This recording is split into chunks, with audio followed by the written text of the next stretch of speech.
हिंद दोस्तों, स्वागत है आप सभी का आपके अपने YouTube channel maths knowledge with PM पर।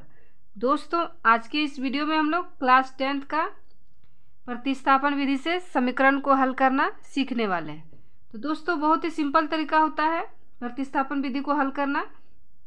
तो अगर आप क्लास 10th में पढ़ते हैं तो ये वीडियो आपके लिए बहुत ही महत्वपूर्ण है, क्योंकि क्लास 10th में बोर्ड एग्जाम में प्रतिस्थापन विधि से एक क्वेश्चन पूछा जाता है।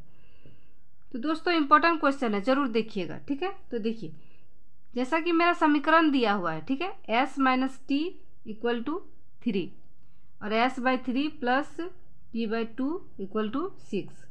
दो समीकरण मेरा दिया हुआ है। तो जब भी इस तरह से दिया हुआ रहता है तो इसमें हम लोग क्या करते हैं ना, जैसे कि देखिए,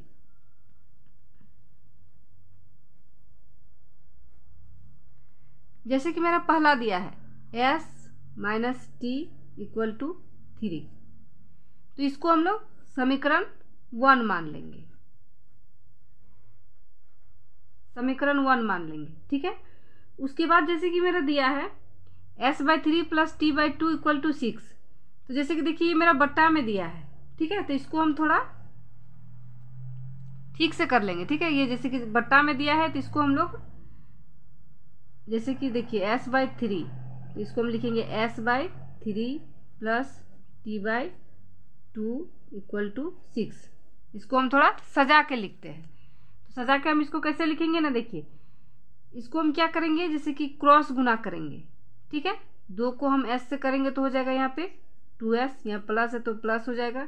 3 को हम t से गुना करेंगे तो हो जाएगा 3t, बट्टे में हो जाएगा। 3 को हम लोग 6 से गुना करेंगे तो हो जाएगा 3 दूनी 6 इक्वल टू 6।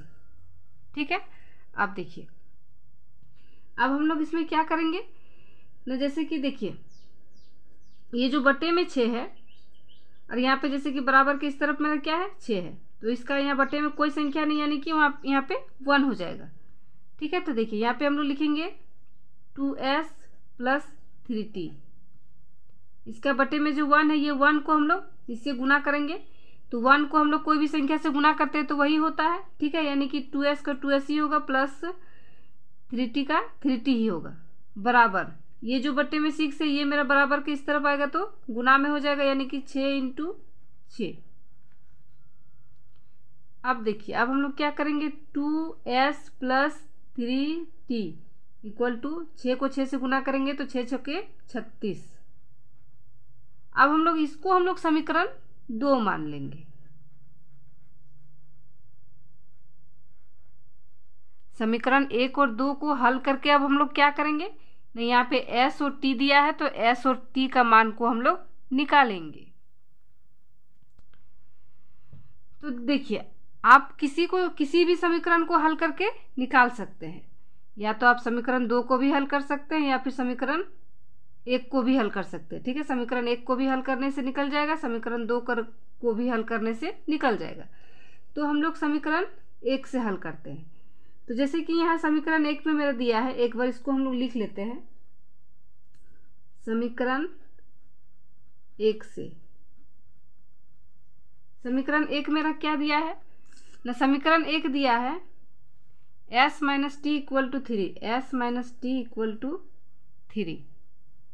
ठीक है, तो इसमें से हम s निकालेंगे। तो s अगर हम लोग यहाँ से निकालेंगे तो यहाँ पे जैसे कि t मेरा माइनस में दिया है तो बराबर के इस तरफ आएगा तो प्लस में हो जाएगा, तो यहाँ पे s बराबर 3 प्लस t। अब इसको हम लोग मान लेंगे समीकरण 3। ठीक है, अब देखिए, अब ये जो मेरा s का मान आ गया, ये s का मान को हम लोग, जैसे कि हम लोग s का मान को हम कैसे निकाले, समीकरण 1 को हल करके निकाले s का मान। तो ये जो s का मान है इसको हम लोग समीकरण 2 में रखेंगे। ठीक है, तो यहाँ पे लिख लेंगे s का मान, यहाँ लिखेंगे s का मान समीकरण 2 में रखने पर, तो s बराबर मेरा क्या है ना 3 प्लस t। तो समीकरण 2 मेरा क्या है उसको एक बार लिख लेते हैं। तो देखिए, समीकरण 2 मेरा है 2s प्लस 3t बराबर 36। ये मेरा समीकरण 2 दिया है। तो इसमें हम लोग क्या करेंगे ना, s का वैल्यू को हम लोग इसमें रखेंगे। तो चलिए हम लोग इसको s का मान को रखते हैं। तो यहाँ 2 दिया है तो 2 लिख लेंगे। s की जगह पे क्या लिखना है ना, 3 + t। तो इस तरह से s का मान को हम लोग ब्रैकेट में रखेंगे। ठीक है, यहाँ प्लस दिया है तो प्लस देंगे, 3t बराबर 36।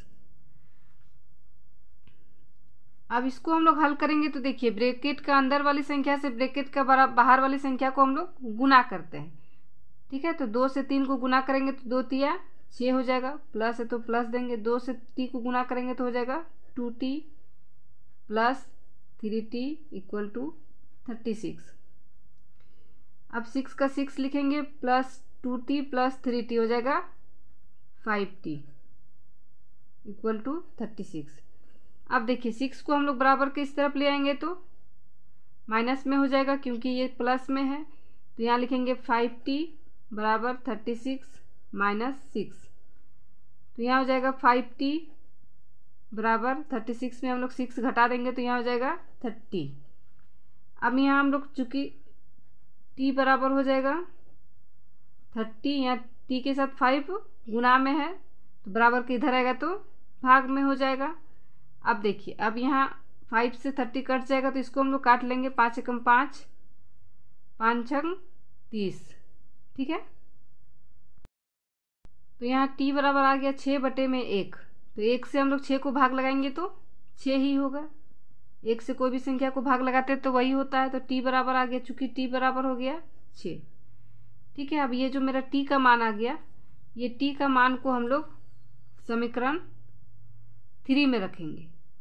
ठीक है, यानी कि s बराबर इसमें था ना, s बराबर 3 + t था मेरा समीकरण 3। तो इसमें हम लोग क्या करेंगे, t का मान को रखेंगे तो s का मान मेरा निकल जाएगा। तो इस तरह से हम लोग यहाँ पे लिखेंगे, चूँकि t का मान समीकरण 3 में रखने पर, तो समीकरण 3 मेरा क्या है ना, s बराबर, इसको एक बार लिख लेंगे 3 + t। तो s बराबर हो जाएगा 3 + t का मान मेरा क्या आया है ना, t बराबर आया है मेरा 6। तो t की जगह पे यहाँ हो जाएगा 6, यानी कि s बराबर यहाँ हो जाएगा 6 और 3 9, और t बराबर मेरा आ गया है 6। तो ये हो गया मेरा आंसर, क्योंकि हम लोग समीकरण को हल करके s और t का ही मान हम लोग निकालने वाले थे और वो मेरा आ चुका है। ठीक है, s और t इसमें दिया था तो हम लोग s और t का मान समीकरण को हल करके निकाल चुके हैं। तो ये हो जाएगा आंसर।